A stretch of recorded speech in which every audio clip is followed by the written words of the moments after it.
Mesdames et messieurs, bonsoir. Vous êtes dans le bœuf politique sur JMTV+, un bœuf qui aujourd'hui va parcourir l'actualité en Amérique latine. Et qu'est-ce qu'il y a comme actualité en Amérique latine? C'est le renversement de Nicolás Maduro, le président vénézuélien, qui a été présenté ce lundi 5 janvier 2026 devant un tribunal new-yorkais, donc aux États-Unis. Mon invité pour en parler, c'est Joël Didier Ingo, que vous connaissez très bien, qui est chroniqueur à 16 heures, chroniqueur bénévole, je précise, à 16 heures perdues sur GMTV+. Bonsoir Joël, Bonsoir, Jackie. comment ça Alors, va? bonne année. Bonne année, bonne santé, bonne année à vous tous, chers téléspectateurs de GMTV+, et merci pour votre fidélité. Vous avez été plus de 5 600 000 en 2025 à suivre nos programmes sur GMTV+, rien que sur YouTube. Je ne compte pas les autres plateformes. Donc, merci beaucoup à vous pour cela et continuez de suivre GMTV+, partagez. Joël, alors, Oui. qu'est-ce qui m'a donné l'idée de t'inviter ce soir? Tu as commis un texte, une analyse sur la situation au Venezuela et j'ai eu envie que tu partages ton point de vue sur je ne sais pas si veut dire ça renversement ou je ne sais pas comment l'appeler. Il va falloir que tu nommes avec tes mots ce qui s'est passé au Venezuela. Au départ, j'avais titré un kidnapping parce que c'est un kidnapping. En anglais, c'est pas autre chose. On ne peut pas utiliser un autre mot. Certains en français utilisent enlèvement, mais là, Hum, c'est un kidnapping. C'est un hum, kidnapping d'un chef de l'État en exercice, qu'il soit légitime ou qu'il soit illégitime. C'est pas ça le problème. C'est un chef de l'État qui est en exercice, qui est hum, kidnappé dans son palais en pleine nuit par des forces étrangères, ici des forces spéciales américaines, pour être amené aux États-Unis avec son épouse, il faut préciser, hum. incarcéré sur des chefs d'inculpation brodés de toutes pièces, trafic, bref, on parle de narcoterrorisme.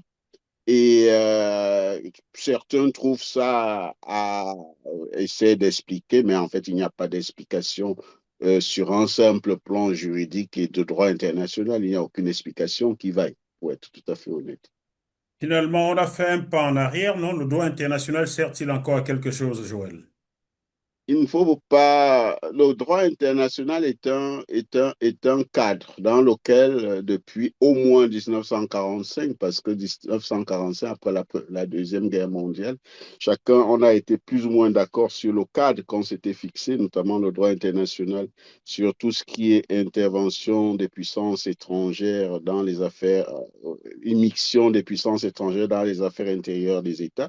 Il y avait ce cadre-là.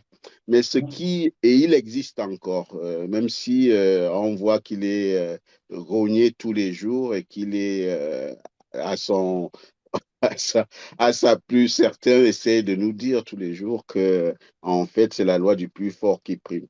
Je pense que le droit international, on aura toujours besoin du droit international et c'est pourquoi beaucoup n'avaient pas souvent compris pourquoi on s'opposait à l'invasion de la Russie, quoi, de la guerre d'invasion menée par Poutine en Ukraine, pas parce on était pro-ukrainien ou quoi que ce soit, parce que c'était un mauvais signal, c'était un prélude à ce qu'on voit aujourd'hui, parce que Trump ou les autres puissances européennes et occidentales ne pourront plus dire grand-chose à Poutine ou même à Xi Jinping, si demain Xi Jinping veut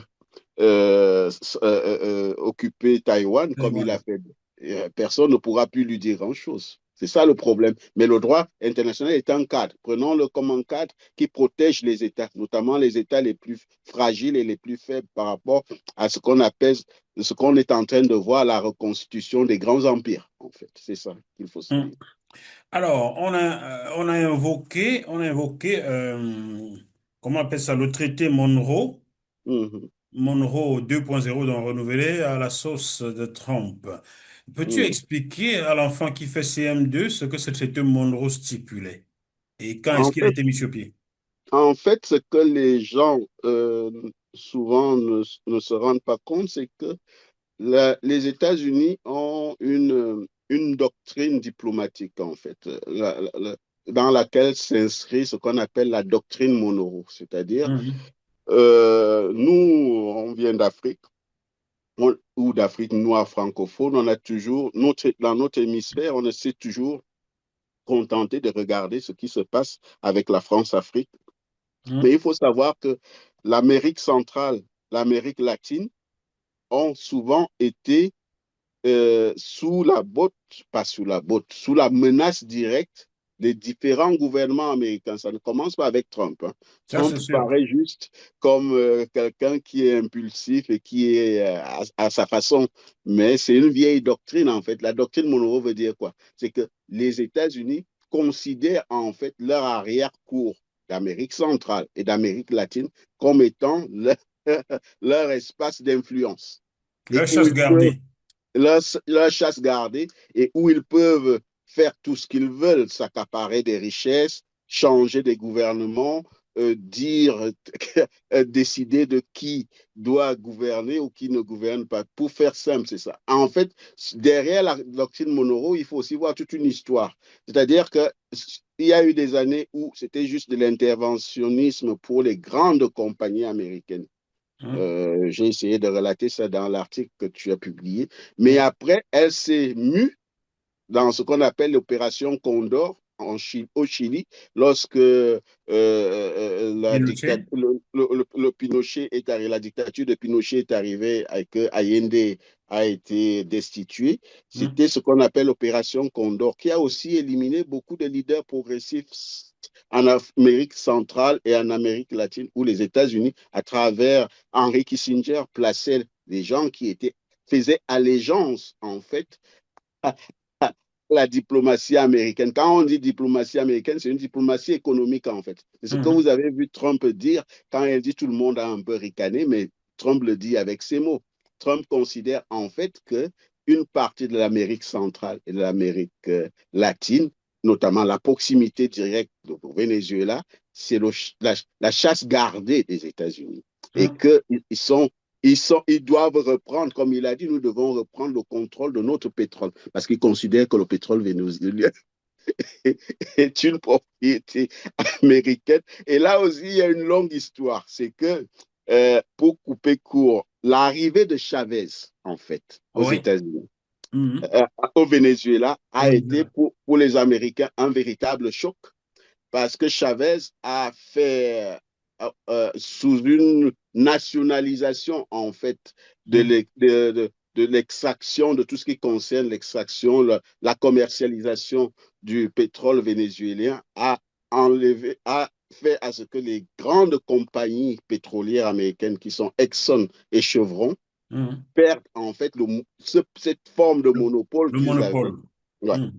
Et derrière le chavisme, parce qu'il faut aller plus loin, derrière le chavisme, il faut savoir que la société vénézuélienne était constituée avant Chavez quand on regarde la sociologie même de la société vénézuélienne, c'est que c'était en fait les Blancs, appelons les choses par leur nom, les descendants d'Europe, D'Europe, oui. les Caucasiens et Mhm. un peu des Blancs qui viennent d'autres contrées d'Amérique du Nord qui contrôlaient l'économie vénézuélienne avant Chavez. Donc Chavez a essayé à sa manière, avec ce qu'on appelle la révolution chaviste, de rééquilibrer les choses, de faire même ce qu'on appelle l'affirmative action à la Chavez, c'est-à-dire à l'Amérique latine, où les minorités noires, vous allez voir que dans le chavisme, il y a beaucoup de gens d'origine de noirs de peau et ce qu'on appelle les populations autochtones, les populations indigènes, comme disaient les colons, qui ont repris toute leur place Dans la société. dans Mhm. la gouvernance au Venezuela. Donc derrière ce que vous voyez, et lorsqu'on présente par exemple la dernière prix Nobel Plus Nobel. vénézuélienne, il faut savoir que pour beaucoup de ces minorités-là, elle représente ce qui existait avant, cette forme de ségrégation qui existait avant, qui n'apportait pas son nom avant Chavez. Donc les enjeux au Venezuela ne s'arrêtent pas simplement à des questions pour les États-Unis, certes, c'est le pétrole, mais en interne au Venezuela, il faudra que il y a une base populaire pour le chavisme qu'on ne va pas nier. Et quand Trump dit qu'il va recontrôler le Venezuela, ça ne se fera pas aussi facilement qu'il le pense. Parce qu'en 20 ans, Chavez a quand même émietté. Certes, Maduro était impopulaire parce que, il faut être honnête, Maduro n'a pas continué l'œuvre de Chavez comme elle était faite et donc il était impopulaire. Et il Mhm. était même pire qu'impopulaire, il était esselé, isolé à l'intérieur même du chavisme. Donc, c'est pourquoi beaucoup ne se sont pas battus, en fait, pour le sauver de l'extraction qui a été faite de l'armée américaine. Mais Mais il faut. oui, Joël, on a eu l'impression que le couteau est entré comme l'intervention américaine est entrée à Caracas comme un couteau qui rentre dans du beurre. Aucune résistance. Oui, ça en dit long parce que simplement, je pense que, et là, on ne peut pas spéculer, mais on fait des observations toutes simples. C'est que un président, quel qu'il soit, ne se fait pas enlever comme ça s'il n'y a pas de complicité interne. Et Mhm. les complicités internes pour Chavez, je pense que c'est une partie de ses camarades même. Pour Maduro, pas Pour, Chavez. pour Chavez, c'est Maduro, mort. pour Maduro, il y a une partie de ses grands camarades à l'intérieur de ce qui constitue le pouvoir de Caracas n'en voulaient plus, pour être tout à fait honnête. Ils n'en Mhm. voulaient plus. Et en fait, le, la, cette opération débarrasse en fait une partie, quoi, débarrasse certains de ce qui était devenu un poids, Un euh, fardeau. un fardeau. Chavez était devenu un fardeau. Mais euh, pour faire simple et court, ça ne se passera pas forcément comme le décrit Donald Trump. Hein. Il a réussi, l'opération spéciale a certes réussi. Au niveau des États-Unis, en interne, il faudra déjà que sur le plan judiciaire, il arrive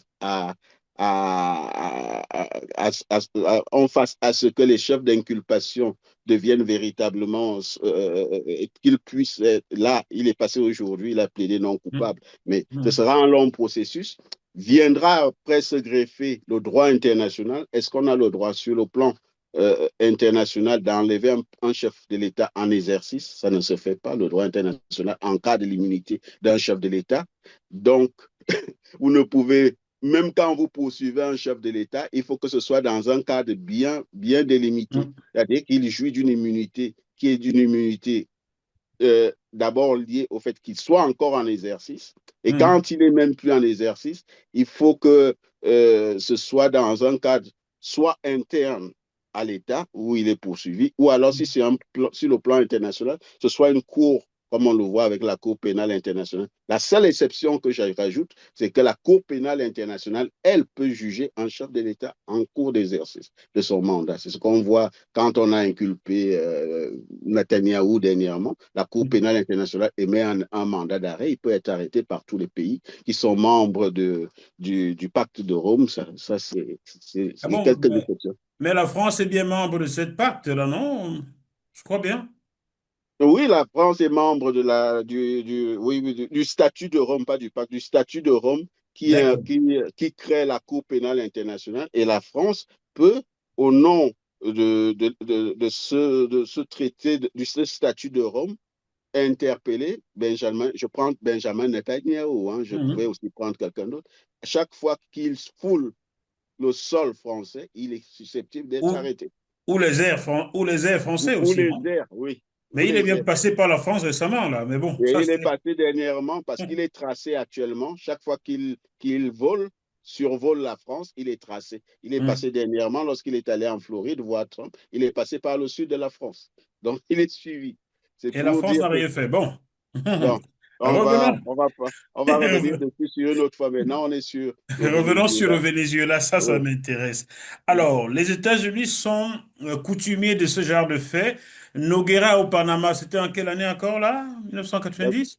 J'étais à un niveau, avant 1990, c'était bien avant, je crois. 88, je crois, Oui, 88. 88, oui. J'étais encore gamin, mais 88, Noguera. Oui, oui, 1988, tout récemment, Saddam Hussein, oui.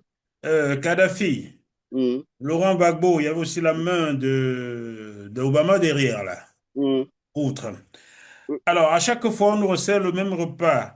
Pour Saddam Hussein, il y avait les armes de destruction massive pour Colin Powell nous avait agité à la tribune des Nations Unies. mhm, Pour Kadhafi, il y avait Benghazi, bien agité par Nicolas Sarkozy, ses amis Blair, mhm, Obama et consorts. mm, Beau Barbeau, c'était je ne sais pas quoi. On sait désormais qu'on a placé le copain états-unien, franco-états-unien. mm, Chaque jour, on nous sert les mêmes recettes fallacieuses pour enlever, kidnapper, comme tu dis, des chefs d'État qui n'obéissent pas. mm. Mais Mais, quand, mais quand, bon, quand est-ce qu'on sort de ce schéma-là? avant de sortir du schéma, il faut quand même dire les choses. On dit effectivement, c'est pas la première fois qu'ils le font. Mais on parlait du droit international au départ, mais il faut savoir que tout ça a été toujours enrobé par des formes quand même. Hum, Lorsque les États-Unis, par exemple, ils sont allés, lorsque Sarkozy est allé en Libye, on est passé par l'ONU quand même. Il y a eu un mandat du Conseil de sécurité en se basant sur le chapitre 7 qui autorise l'usage de la force. C'est la même chose lorsque vous avez vu Colin Powell brandir le fameux... je dis que quoi, là? Oui, en fait, ils se sont servis du Conseil de sécurité pour avoir le mandat du Conseil de sécurité pour intervenir. En fait, on s'adosse souvent à un mandat clair, formel des instances internationales pour faire des interventions sur des territoires. Par le simple fait que la souveraineté des États, ce n'est pas un principe qu'on agite comme ça.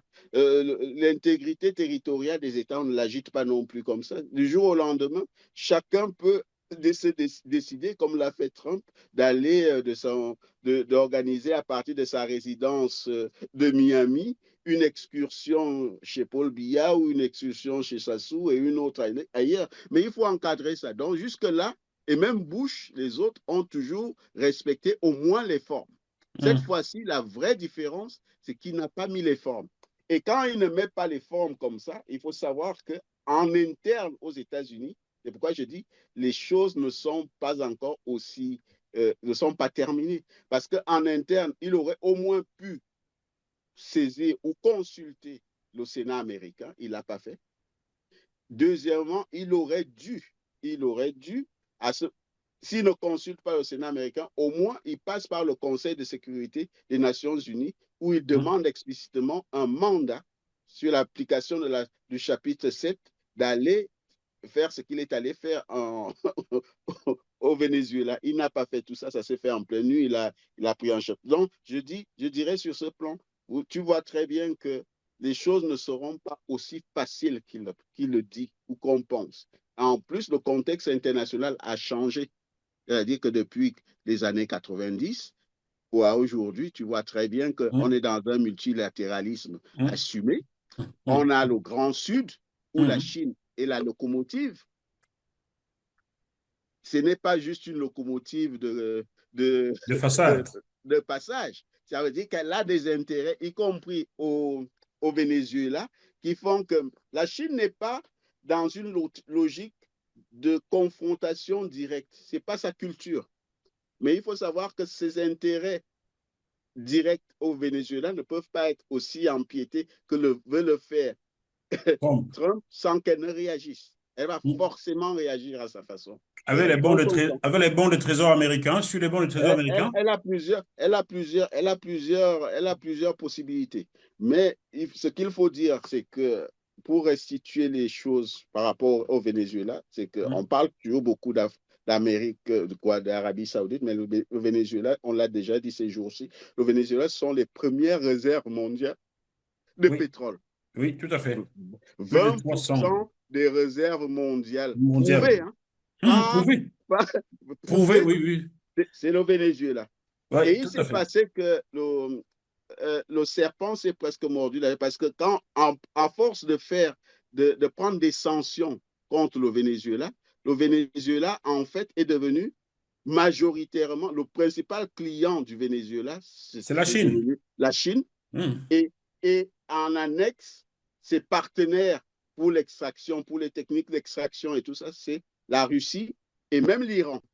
hum. Donc, les États-Unis sont basés sur ce qu'on appelle, en fait, pour les États-Unis, comme on dit toujours, trivialement, c'est le dieu dollar. Le dieu dollar, c'est quoi? C'est en fait le dieu pétrodollar. C'est-à-dire Mhm. que les États-Unis ont à partir du moment où ils ont su que l'Arabie saoudite, à l'époque, avait les principales réserves du monde, ils ont annexé presque le marché pétrolier Saoudien. d'Arabie saoudite en disant, dans un accord qui a été signé encore par Kissinger avec l'Amérique, Le même.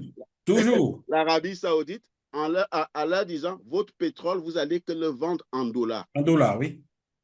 Donc, ce qui fait que à l'intérieur de l'OPEP, de l'Organisation des pays producteurs de pétrole, toutes les transactions pétrolières se faisaient en dollars, parce que c'est l'Arabie saoudite qui dictait en fait Mhm. la politique, quoi, les grandes directives de l'OPEP. Mais du jour au lendemain, où les autres grands producteurs sont arrivés dans l'OPEP et en dehors, le Venezuela en est un, et qu'ils ont commencé en plus à appliquer, à faire du chantage au Venezuela avec l'arrivée de Chavez et les autres. Le Venezuela s'est complètement écarté du dieu dollar. Il a commencé à vendre son pétrole en yuan, En c'est-à-dire yuan, oui, tout à fait. en yuan. Et donc, vous voyez très bien que pour une économie américaine qui vit en fait par la dollarisation de l'économie mondiale, ils ne Mhm. peuvent pas accepter ça longtemps parce que ça, ça crée. Il, il faut le dire, nous travaillons pour les Américains. Je peux vous le dire, chers téléspectateurs, mes publications sur YouTube, lorsque je gagne 100 dollars Mm, par mois, mm, Google, qui est américain, retient 30% de mes revenus.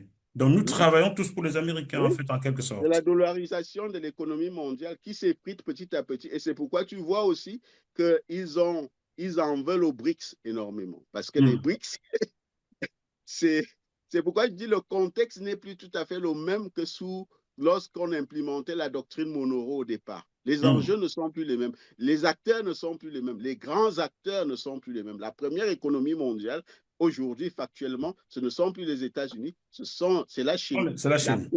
La première puissance militaire, c'est encore les États-Unis, mais rien ne dit que ce sera comme ça longtemps. Et lorsque Trump dit que nous allons revenir au Venezuela, reprendre ce qui nous appartient, c'est de manière un peu brute parce que les compagnies pétrolières qui sont sur place, les compagnies notamment chinoises qui exploitent, qui font de l'extraction et le reste qui ont gagné des marchés, elles ne vont pas partir du jour au lendemain.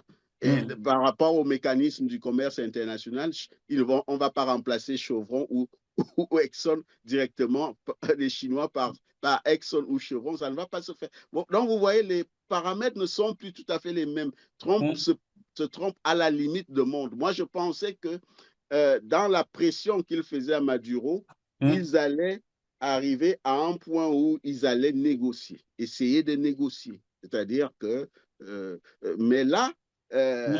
je répète, au Venezuela, même si Chavez, Maduro est tombé, il y a une base chaviste populaire qui sera difficile à, à, À à, à, démonter. à démonter. Et c'est Hmm. pourquoi vous voyez, certes, il s'appuie sur le fait que le Venezuela il y a en moyenne aujourd'hui 8 millions de Vénézuéliens qui vivent en exil. Hmm. Mais même cela, je ne pense pas qu'ils adhèrent à la doctrine, ce que j'appellerais la doctrine Trump-Monroe, comme tu as dit, Oh, 2-0, 2.0. 3-0. Euh, Joël, peut-on craindre un affrontement entre grandes puissances sur le sol vénézuélien? Car, comme tu viens de le dire, les Chinois ne vont pas plier bagage, dire, bon, ok, nous sommes des gentils, revenez prendre votre pétrole. Les Russes ne vont pas dire, ok, nous sommes des gentils, nous vous laissons revenir. Peut-on craindre un affrontement sur le sol vénézuélien? Affrontement direct, affrontement à la Trump, je suis sceptique parce que d'une part, pour les États-Unis, ça voudra dire qu'ils doivent mettre des troupes au sol, Mhm. ce qui, depuis Obama, et même bien avant Obama, avec la débandade en Irak, puis en Afghanistan, aux États-Unis, ils ne veulent plus mettre des troupes au sol. Il n'est plus question qu'un Américain meure lors d'une intervention à l'extérieur. C'est pourquoi vous avez vu Trump dire immédiatement, mais nous n'avons perdu personne. Ça s'est passé proprement. Parce qu'il rassure, en fait, ce sont les Américains qui le rassurent. Donc, Mhm.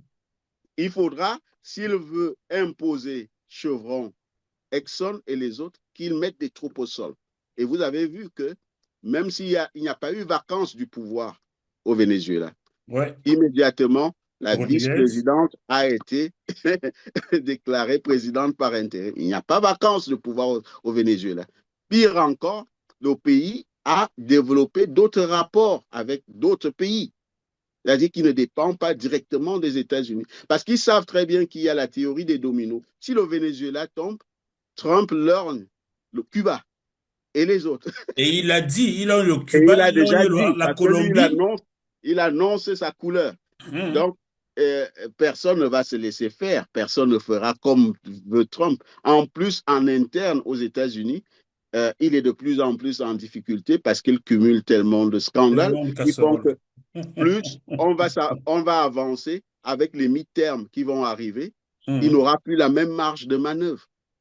Déjà, vous avez vu des sénateurs américains, notamment démocrates, qui ont dit, qui critiquent son, son, son aventure à Caracas en hum. disant que cette semaine, le Sénat va se réunir pour en fait interdire toute intervention militaire américaine au Venezuela. Au Venezuela, oui, tout à fait. Ils vont essayer de convaincre 5 sénateurs républicains de les rejoindre pour Oui, interdire cela, c'est ce que j'ai oui, compris. oui, exactement. Donc, ça sera très difficile. On peut même, je ne vais pas faire de la prospective, mais même, je pense que ce qu'on a vu se passer là, ça va devenir petit à petit une bombe à l'intérieur, une interne pour Trump. Parce que s'il n'arrive pas très vite à mettre le Venezuela sur tutelle, comme il a dit, à contrôler vraiment le Venezuela. Et on le voit très bien que ce sera très difficile parce que le régime chaviste est bien implanté. Quoi Hum. qu'on dise, il est bien implanté. En interne, ça reviendra comme un boomerang au niveau des États-Unis parce qu'il a tellement d'autres problèmes qu'il ne Euh, pourra plus, il pourra pas tenir longtemps. euh, est-ce qu'on s'achemine pas là vers une prononciation de vice de procédure tout simplement par le tribunal américain?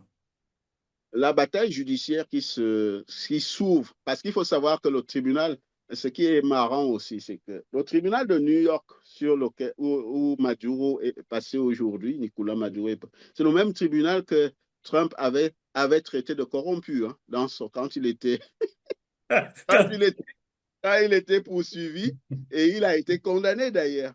Parce Ouais. que le truc, c'est que la procureure qui a prononcé l'inculpation de Maduro et son épouse, elle est pro-Trump.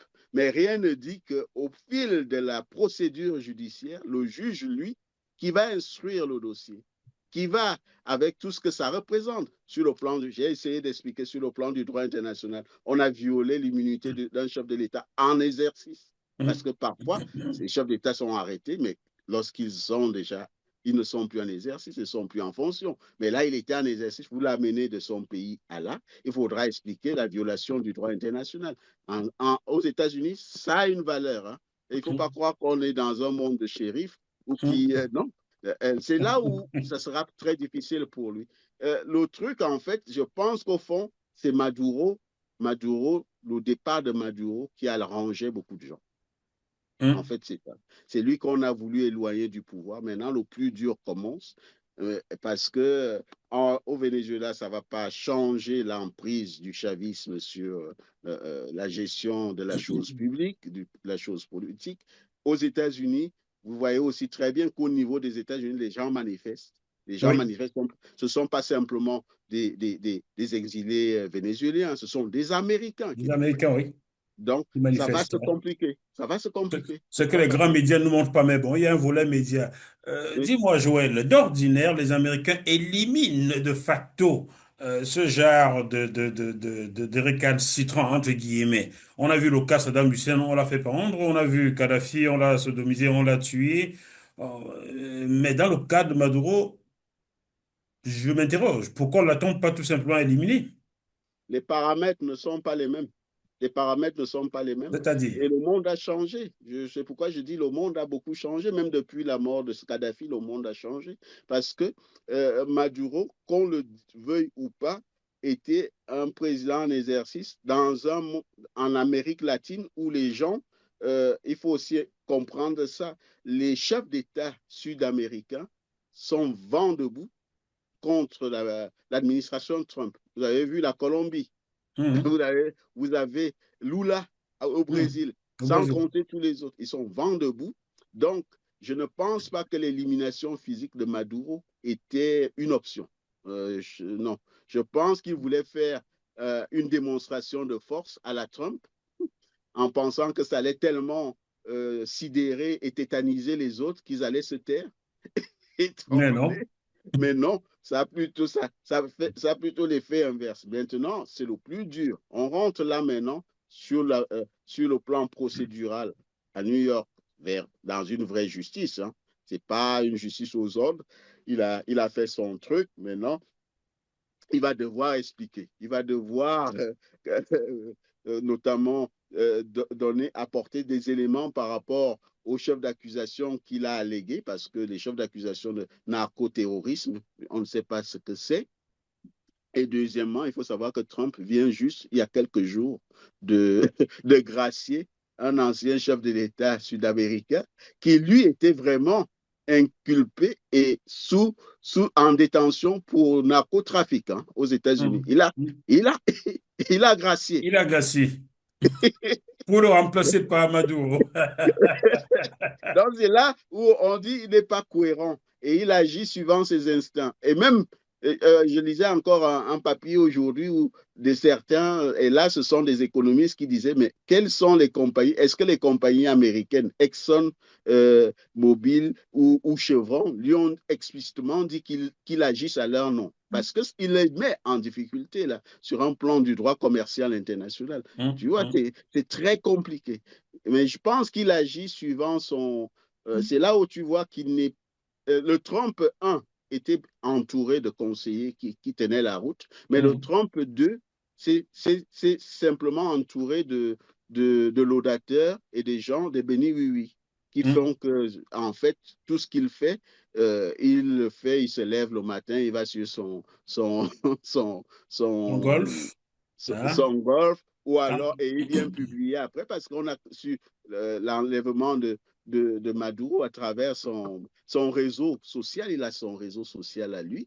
Et Mhm. tu vois que là, on délire complètement. Et là, maintenant, il va rentrer à Washington. Aujourd'hui, il est rentré à Washington. C'est une autre donnée. Parce que là, il se rend de plus en plus compte. Tu as vu qu'à un moment, tu n'as pas vu les images. Lorsqu'il rentre à Washington, il y avait dans Air Force Air One, Force il a, One. il a convoqué un sénateur euh, républicain pour essayer de se donner des airs de respectabilité. Parce qu'il sait très bien qu'à Washington, c'est un autre discours qui commence. Et là, Mhm. le sénateur républicain a essayé d'habiller les choses en disant, nous avions pu proposer à Maduro un échange, c'est qu'il parte en Turquie et il allait être tranquille. Tu vois comment ça, petit à petit, entre le côté belliqueux qu'a Trump Ça se quand il commence est à se dans sa diluer. résidence à Miami.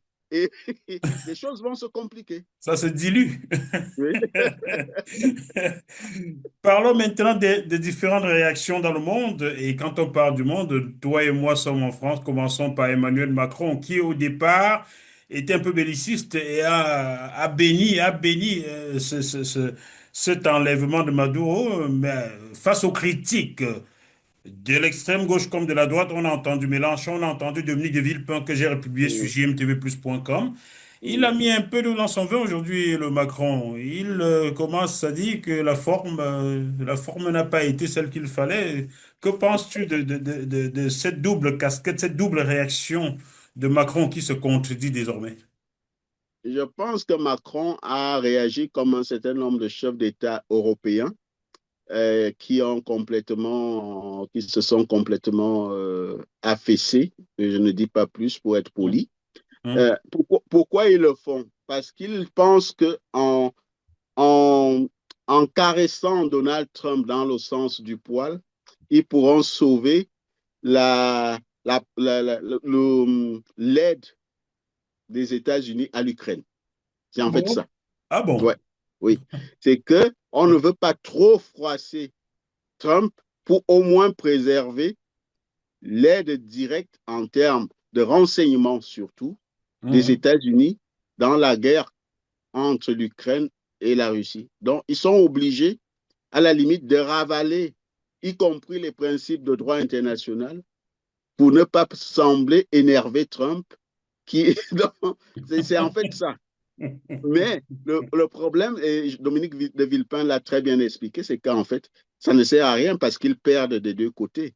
C'est pas parce que vous n'avez pas été clair sur les principes en défendant les principes de droit international que Trump, de son côté, ne va pas continuer à pencher du côté de Poutine et à dire qu'en fait, il n'a plus rien à foutre de l'Ukraine, pour parler trivialement. Donc, le Macron a voulu faire un jeu d'équilibriste qui s'est Mhm. retourné contre lui, Contre en fait. lui. J'étais mort de rire en l'écoutant. Je me suis dit parfois, franchement, il devrait fermer l'ENA, parce que si Ouais, on sort de l'ENA, on est aussi bête. il Pardon, aurait Monsieur le dû, Président. Franchement, il aurait dû laisser le ministre des Affaires étrangères, Barrot, qui a Barreau. réagi de manière raisonnable et réaliste, faire, s'en tenir à cette déclaration-là, parce qu'il a donné plutôt l'impression qu'il était couché, qu'il se couchait Ouais, complètement. tout à fait. Et c'est pas une bonne réaction. Mais je pense qu'il a voulu jouer les équilibristes parce que ils ont, ils ont comme premier souci actuellement de faire à ce que les États-Unis n'arrêtent pas leur aide directe à Mhm. l'Ukraine. Mais les L'aide, États-Unis n'ont plus les moyens pour tout ça, hein. Attention, hein. non, ce qu'on appelle l'aide directe, ce n'est pas simplement l'aide en termes de Financière, non. logistique Le ou renseignement, je comprends financière, bien. c'est le renseignement. Parce que si l'Ukraine perd le renseignement, c'est-à-dire savoir exactement ce qui se passe sur le ciel de l'Ukraine, les Européens n'ont pas encore pu pallier ça. Et c'est les États-Unis, avec même SpaceX, avec les Elon Musk, qui arrivent à leur apporter ces renseignements-là. Donc, Ouais. ils sont obligés de, de, de jouer les équilibristes, pour être poli. Alors, notre belle dame d'Italie a été un peu plus nuancée que Macron. Giorgia Elle a été, Meloni. elle a été non seulement nuancée, mais tu as lu aussi la réaction, y compris de Marine Le Pen, qui Hein? a eu une réaction là vraiment de femme d'État, quoi. Oui, Euh, tout à fait. donc, les principes de droit international, la souveraineté des États ne se négocie pas. La souveraineté des États ne se négocie pas. L'intégrité territoriale d'un État ne se Ne négocie se pas. C'est négocie pas, pas. non, c'est pas à la tête de celui ou de celle qui est à la tête de l'État ou de la couleur ou des opinions qu'il. Non, la souveraineté ne se négocie pas. C'est On, comme ça le droit. on va mettre au crédit de Marine LePen qu'elle est juriste, elle est avocate, hein, de métier, hein. Oui, c'est vrai, c'est Donc, vrai. contrairement à Mais Macron qui vient des affaires, on ne sait même pas d'où vient. Bon, allez. bon, d'une manière ou d'une autre, il aurait, franchement, le président de la République française sur ce plan. En plus, pour nous, Africains, ça a vraiment sonné comme une forme de, je ne sais pas comment dire, parce que tu ne peux pas dire explicitement ce qu'il a dit. C'est-à-dire que au moins les États-Unis ont pu débarrasser Un dictateur. les Vénézuéliens d'un D'un dictateur, en dictateur. sachant ce qui se passe chez nous au Cameroun, Au ce qui Cameroun, se passe en Côte d'Ivoire, au ce qui se Congo. passe au Congo. Je peux citer, je peux continuer la litanie chez Doumbouya, en C'est bien. Guinée, en Guinée. Donc, nous aussi, on pouvait lui dire, mais on vous demande depuis de nous débarrasser de ces dictateurs-là. Vous ne le faites pas. Vous Pourquoi? attendez quoi depuis Vous ça? attendez quoi depuis? Donc, franchement, il s'est pris les pieds dans le tapis comme d'habitude Emmanuel Macron. Son épouse également était sur TF1 dimanche 4 décembre 2026 pour présenter des excuses aux femmes qu'elle aurait pu offenser en les traitant de connes. Hmm. Disons, on arrive, cette fin de règne de Macron, on nous réserve beaucoup de spectacles, Joël, hein. Je pense que surtout, c'est une fin de règne qui risque d'être un peu, je dirais, parfois pathétique parce Ouais, il n'a pas plus assez d'influence en tant que tel, au sens d'influence du tout, intérieure ou extérieure, sur aucun plan. dû au fait que, en fait, la légitimité est cornée. Et Ouais, soit il va continuer à faire des déclarations comme celle-là qui sont hors sol, soit ensemble. il va se taire et Ouais. laisser son mandat couler jusqu'au bout, Encore sans faire des un an, vagues, 4 mois. sans faire des vagues. Voilà. Mais s'il continue à faire des déclarations comme ça, il risque vraiment de partir de la manière la plus, par la petite porte. Par la Ouais, petite porte. la très petite porte, plus petite que celle de ton ami. Il est toujours ton ami, François Hollande? C'est pas mon ami. C'est- Ce fut ton ami quand même. ce fut un grand camarade. Ce grand camarade qui refuse désormais de s'exprimer sur les affaires de l'Afrique, hein. Je lui ai adressé une lettre demandant une interview, il a décliné, alors que c'est lui qui a mis le doigt sur les événements du Cameroun. Donc il ne veut plus s'exprimer sur ces questions-là, tout comme sur celle du capitaine Charles Ntchoréré, pour laquelle je l'avais déjà interpellé autrefois. Mais bon, c'est ça aussi Mais les gens de gauche, hein. pour continuer par rapport au Venezuela, je voyais les Camerounais qui se prennent à rêver que Trump fasse la même chose. Ils sont amusants, nos frères camerounais. Mais il y a un volet, c'est vrai qu'on s'en amuse, mais il y a un volet aussi qui est important aux États-Unis qu'il faut comprendre, c'est que le poids des diasporas aux États-Unis est très important. Les gens ne se rendent pas compte le poids des diasporas. Et les diasporas camerounaises ne sont pas balayées d'un revers de la main. Les diasporas camerounaises pèsent. Mhm. Elles peuvent avoir, parce que chez les républicains, en fait, ce qu'on voit, c'est que les diasporas, qu'on les aime ou pas, ceux qui combattent, qui ont combattu Castro, qui sont tous en Floride, là, qui pour moi sont d'une nuisance terrible, ce sont eux qui pèsent énormément dans la position du Parti républicain à Cuba. Mhm. Il faut savoir que ce sont ces exilés. Et donc, l'actuel secrétaire d'État américain, Marco euh, Rubio, Marc Marco Rubio, Rubio, il faut savoir que Marc Rubio est le fils d'un d'un exilé. exilé cubain. Tout à fait. Donc, il pèse énormément si les Camerounais veulent vraiment peser sur l'administration Trump, c'est la diaspora camerounaise aux États-Unis qui peut faire du lobbying là-dedans, comme le Mhm. font les Sud-Américains, certains Sud-Américains. On n'approuve pas forcément leur position par rapport au régime qu'il y a dans leurs États, mais ils font du lobbying, ils font un travail terrible de ça Mhm. à l'intérieur du Parti républicain et même parfois du Parti démocrate, hein, parce que ce n'est pas Mhm. seulement républicain, c'est le Parti démocrate. C'est pourquoi vous voyez que les présidents se suivent aux États-Unis sur la question cubaine, ça ne change Ça ne change fondamentalement pas. pas.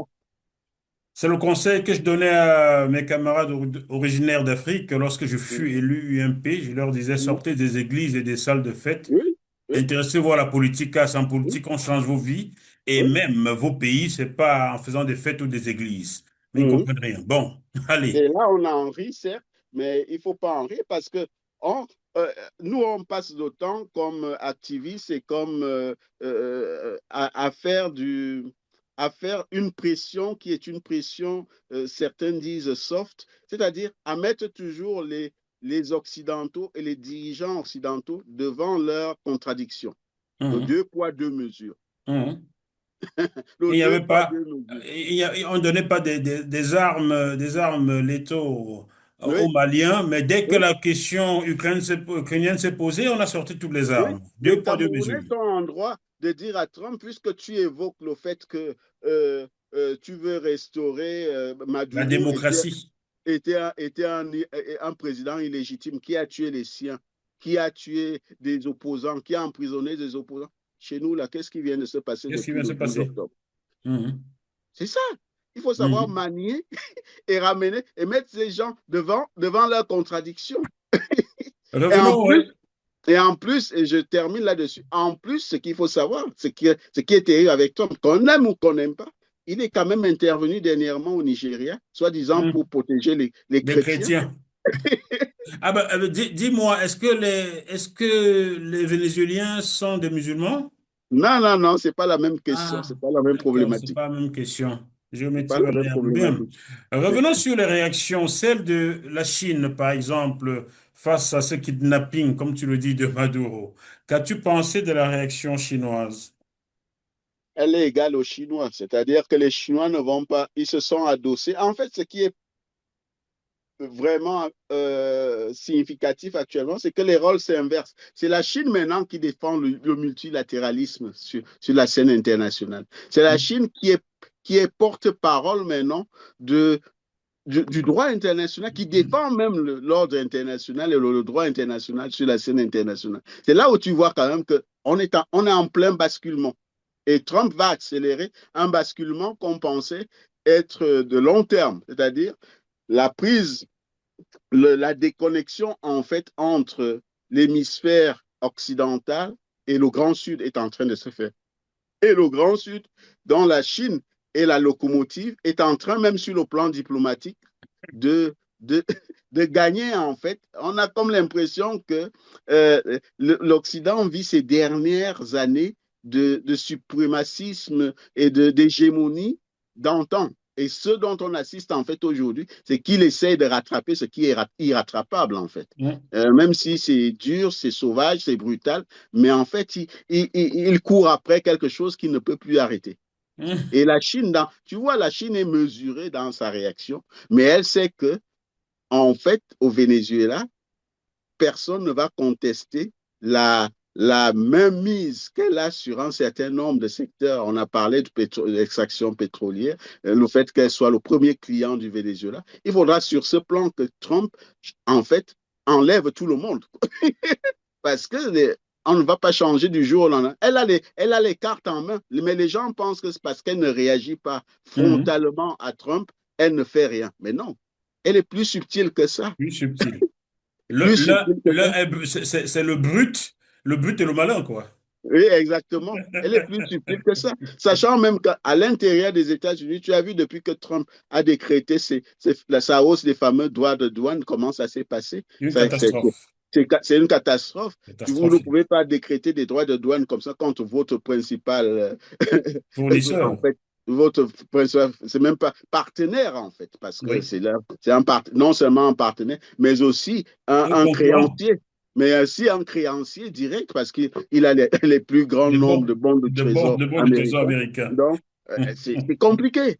C'est pourquoi il disait, le monde a changé. Trump, lui, il agit encore comme si on était dans les années 50 parfois, où effectivement la doctrine Monroe était là et que l'Amérique était hégémonique. Mais non, on a changé de monde. Il Une, faudra tenir inform- compte. une information en passant, après on revient sur l'histoire des réactions. Vous allez constater que plusieurs pays ont lancé leur monnaie numérique, mais les Mhm. États-Unis ont juré, ils ont dit, niet, jamais nous lancerons de monnaie numérique, mais seulement ils permettent aux entreprises privées de lancer ce qu'on appelle les mêmes coins. Les mêmes Mhm. coins ou les stable coins, ce sont ces Mhm. stable coins qui vont étendre leurs tentacules dans le monde entier et Mhm. permettre, n'est-ce pas, Mhm. de continuer à acheter les bons du trésor américain. Ça, vous ne le Américain, savez oui. pas. Il faut Mhm. bien le savoir chez les téléspectateurs. Et s'il vous plaît, continuez à dire, oh, les crypto-monnaies, c'est l'escroquerie. Vous êtes très en retard, chers frères africains. Vous êtes très en retard. Intéressez-vous à ces questions-là. Car c'est de cette façon que les Américains vont vous vendre leur bon du trésor américain à travers les mêmes coins, les stablecoins et les crypto-monnaies. Raison pour laquelle les grosses entreprises américaines ont massivement acheté le Bitcoin qui ne va plus aussi chuter que ça. Voilà. Ça, c'est une Oui, information. La réaction de la Russie maintenant, qu'en as-tu pensé? La Russie aussi, la Russie est ferme sur le plan, sa réaction est quand même assez ferme, hein. Mais quelle est la marge de manœuvre aujourd'hui de la Russie? C'est ça la question qu'il faut se poser par rapport à la Chine. Mhm. Elle n'a pas la même marge de manœuvre parce qu'elle essaie d'un côté de, d'amadouer l'administration Trump. Elle a réussi, il faut être honnête. L'administration Trump est complètement dans la main de Poutine par rapport à la question ukrainienne. Je ne Mhm. pense pas elle peut faire plus que ce qu'elle a dit. Elle est restée dans la déclaration sur la question du Venezuela, parce que je ne pense pas elle va en faire plus, à part au niveau du Conseil de sécurité de l'ONU, voter une résolution qui condamne l'enlèvement de Maduro ou des choses comme ça, mais elle ne va pas agir Et après, directement. Et après, non. c'est d'ailleurs la Russie qui a convoqué un conseil de sécurité, Oui, hein? oui. Oui, Mais c'est bon, elle qui a convoqué. Donc, il peut y avoir une condamnation, sachant aussi qu'au niveau du Conseil de sécurité, les Américains ont un droit de veto. Donc, mais d'une manière ou d'une autre, il peut y avoir une condamnation. Mais je ne sais pas si aujourd'hui, la manière dont Poutine veut se remettre dans les bonnes grâces des Américains et de l'administration Trump, ils aillent plus loin. J'ai plutôt l'impression qu'en fait, il a lâché Maduro sur ce Maduro. plan. Il faut être honnête, il a lâché Maduro sur ce plan. Mais la Chine, je ne pense pas. Je ne pense pas que la Chine ait lâché. La Chine a les enjeux de la Chine et les intérêts de la Chine au Venezuela et et au-delà en Amérique latine et centrale sont 1000 fois plus importants que celles de la Russie. On ne peut même pas comparer. Donc, c'est pourquoi je dis l'implantation chinoise, c'est pas du jour au lendemain qu'on va s'en défaire. On essaierait, Trump essaierait, mais c'est très difficile. Mais les enjeux aussi sont des enjeux d'ordre financier. C'est pas simplement le changement d'un régime, c'est des enjeux monétaires. On a parlé du pétrodollar, ainsi de suite. Il y a beaucoup d'enjeux derrière. On ne peut pas spéculer pour spéculer, mais il y a énormément d'enjeux. Le Venezuela, contrairement à ce qu'on pense, on peut penser, est un pays qui est charnière dans l'équation de la puissance économique américaine, en fait, Hum. telle qu'elle est vue par Trump et un certain nombre de néoconservateurs, c'est-à-dire une puissance qui a son influence, qui a sa zone d'influence, qui règne par le La force.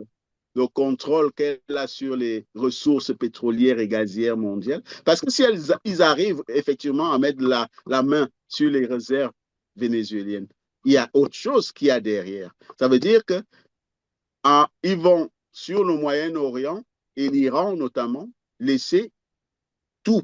Tout est possible. À partir du moment où ils ont sécurisé les réserves au Venezuela, ils peuvent laisser la région moyenne-orientale et proche-orientale pourrir dans une guerre en sachant que ça ne va pas les impacter directement. Hum. C'est Et là, aussi quelque chose qu'il faut voir. et là, c'est Israël qui va me faire en ce moment-là.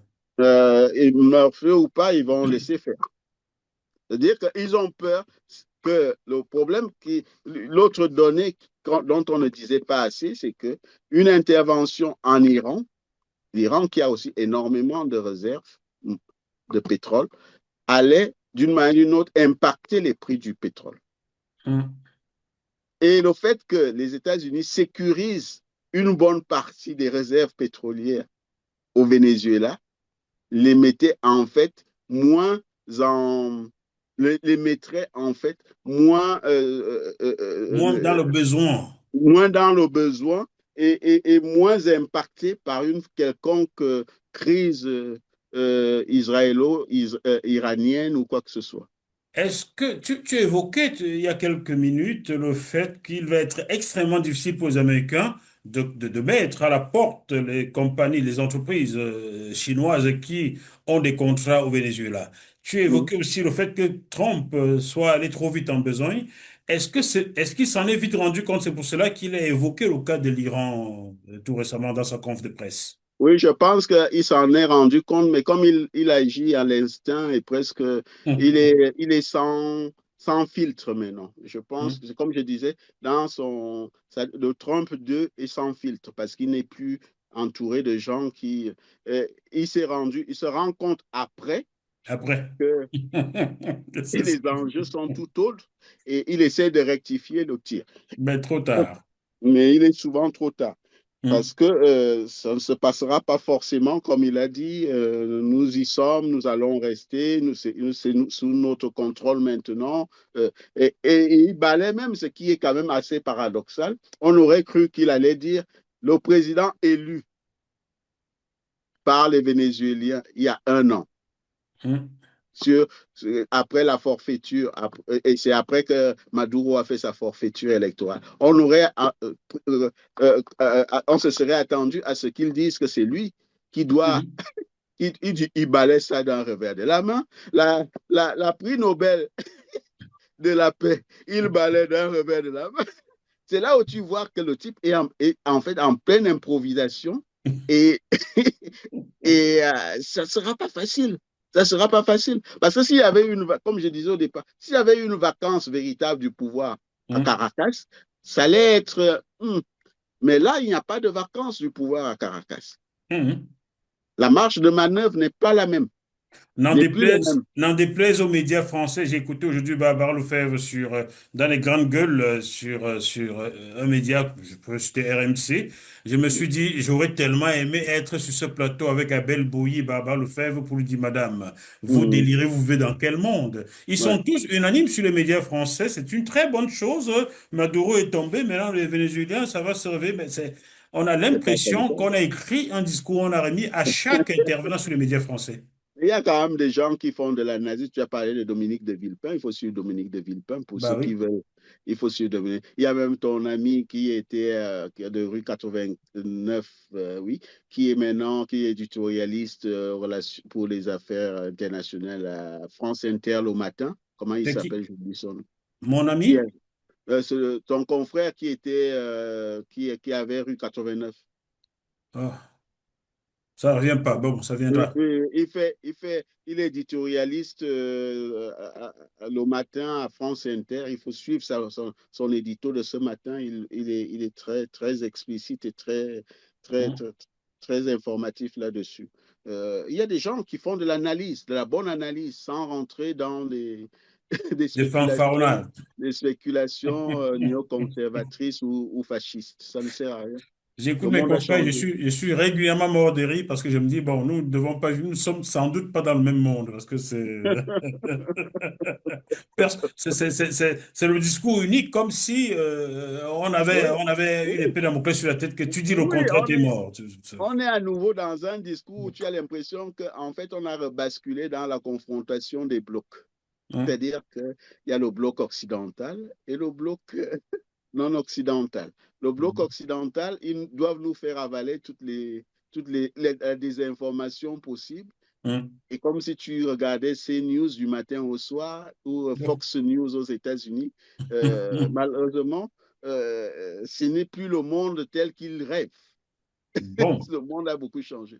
Pour une fois, cela n'est pas coutume, je vais quand même me donner une petite palme d'or à TF1 qui, dans son édition de 13 heures ce 5 janvier, a quand même montré les manifestants contre ce Oui, kidnapping oui, de Maduro à oui, Caracas. Ça m'a oui. beaucoup surpris le TF1, toi pas? Non, moi, non, ils font. Moi, tu sais, parfois, souvent, je regarde le journal. Je préfère regarder même le journal de TF1 à celui de France 2 ou des médias publics. Et tu te rends compte que petit à petit, les médias publics sont trop. Euh, euh, je sais même pas comment. Édulcoré, Oui, trop aux ordres là. oui, trop aux autres. Donc, quand parfois tu veux avoir un peu d'information, tu es obligé de, même si tu n'apprécies pas le traitement de l'information, mais tu as l'information. De temps en temps, une fois, Oui, entre deux divertissements, TF1 donne une oui, demi-information. oui, oui. Où tu vas sur. Parce qu'on est obligé de faire ça, parce que tu ne peux plus te contenter de ces médias qui sont pour moi des médias de propagande, qui sont, je dis aujourd'hui, les médias publics audiovisuels ont un problème. Parce que si tu Hum, regardes même France Info aujourd'hui, c'est devenu autre chose. c'est C'est autre chose. devenu, c'est devenu autre chose. Donc, les gens, quand vous regardez ces médias-là, donnez-vous toujours une palette où vous Hum. triez, où vous prenez le temps de vous faire vous-même vos idées et d'en arriver à avoir la substance même de l'information. Mais si vous vous Tu, contentez des analyses ou faux analyses, des chroniqueurs ou faux chroniqueurs à la CNews, vous allez partir vers des choses qui n'ont rien à voir avec la complexité de ce monde, et notamment la complexité d'une crise comme celle qu'on a au Venezuela. Sur le plan africain maintenant, j'ai vu plusieurs personnes dire, ah, la France va s'en inspirer pour attaquer l'AES. Qu'est-ce que tu répondrais à ceux-là? Est-ce que, sans être, quel est, euh, est-ce que pour faire ça, est-ce que la France a encore les moyens aujourd'hui de s'attaquer, y compris à l'AES? Oh, elle vient d'implanter une base militaire au Bénin, non? C'est bien pour faire quelque chose, non? Elle a, on suspectait qu'elle est ce qu'on appelle des forces spéciales basées au Bénin. On suspectait. Et en fait, le coup d'État raté au Bénin est venu révéler que c'était non plus des suspicions, mais c'était une réalité, en C'est fait. une réalité. Donc, au moins, Que- il a permis qu'on sache qu'effectivement, ce qui était des suspicions, mais est-ce qu'avec des forces spéciales, on peut faire des sabotages, on peut faire des actions comme celle de Trump. Vous allez, vous prenez quelqu'un, vous repartez. Mais pour déstabiliser une zone comme l'AES, il faut des troupes au sol. Il faut des troupes au sol. Est-ce qu'elle est aujourd'hui capable, après avoir été sortie du Mali, après être sorti du Tchad, après être même sorti du Sénégal, parce que les gens oublient, hein. On n'a plus de base dans cette zone, toute cette zone-là. Mais il y a encore la Côte d'Ivoire, il y a encore la Côte d'Ivoire et le Oui, Bénin mais désormais. oui, mais ce sont surtout des instructeurs et des forces spéciales. Ça ne fait pas une armée pour intervenir et mener une véritable guerre, pour certains, une guerre d'occupation. Il faut arrêter ils De peuvent faire, gesticuler.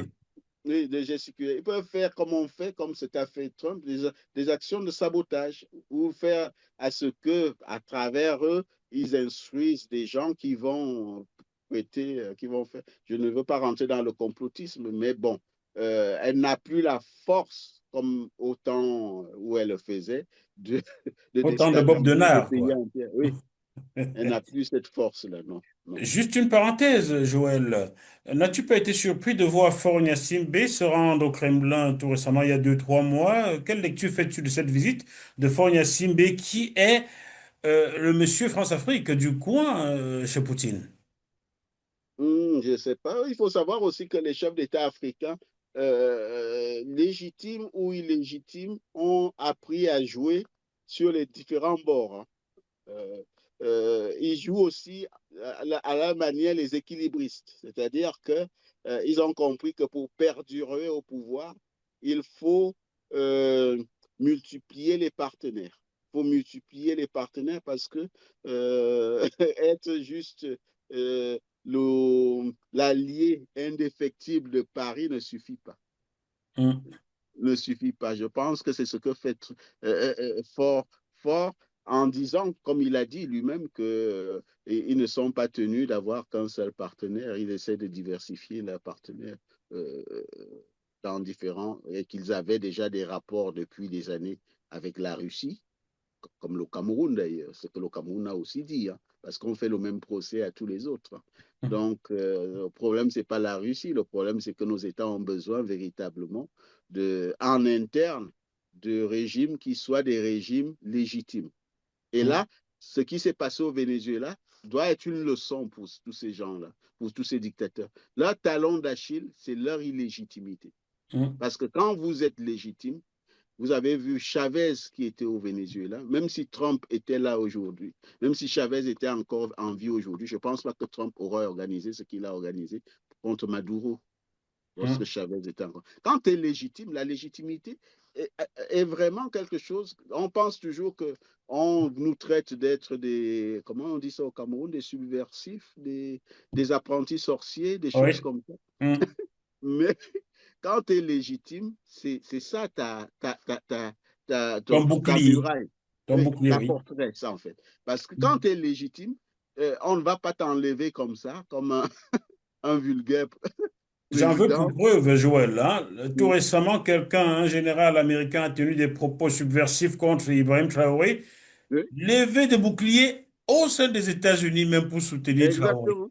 Exactement. Donc aujourd'hui, tu t'attaques à Traoré, en Oui, interne, tu vas devoir gérer oui. cela déjà. Quand un président, quand un chef de l'État est légitime, on lui parle différemment, on le traite différemment et on réfléchit à 2 fois sur la manière dont on veut l'évincer du pouvoir. Parce que si tu te loupes, ça, Ça va être problématique. ça va être problématique. C'est Merci, ça qui fait. merci beaucoup, Joël Lamont, que tu aies un mot à ajouter pour nous dire, est-ce que Maduro, au finish, ne sera pas un paquet encombrant pour les Il va Américains, tout devenir, simplement? tu as trouvé le bon mot, il va devenir un paquet encombrant. Plus on va avancer, il va devenir un véritable paquet encombrant pour l'administration Trump.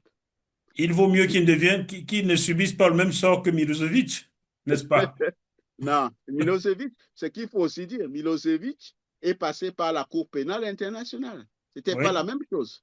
Il n'est pas passé par une cour américaine, par un tribunal américain et incarcéré dans un tribunal américain. Et, Hum, Milosevic est passé par la Cour pénale internationale à la suite d'un mandat international lancé par la dite cour. Il a été inculpé et il a été incarcéré. Et il a été incarcéré alors qu'il n'était plus en exercice. Mm. Vraiment, tu vois comment C'est petit à petit, différent. il a marché complètement sur tous les principes de droit international et il va se retrouver acculé petit à petit, y compris au sein même des États-Unis, sur ces principes qu'il a négligés. Hein. Alors désormais, les États-Unis sont vus comme un pays hors la loi, tout simplement. Oui, c'est un pays que Plus de ça donne crédit. l'impression d'être un pays hors la loi et c'est très dangereux pour une démocratie. Ça reste une démocratie, ça reste une. Quoi qu'on dise, on sait comment ils sont toujours intervenus, comment ils ont toujours procédé, mais on y mettait des formes avant. On Mhm. y mettait des formes. Là, quand tu ne mets pas des formes, tu t'exposes à des retours de bâton un boomerang dont tu ne, je ne sais pas, plus on va avancer, comme je dis, plus on va avancer, plus deviendra un colis très, très, très encombrant.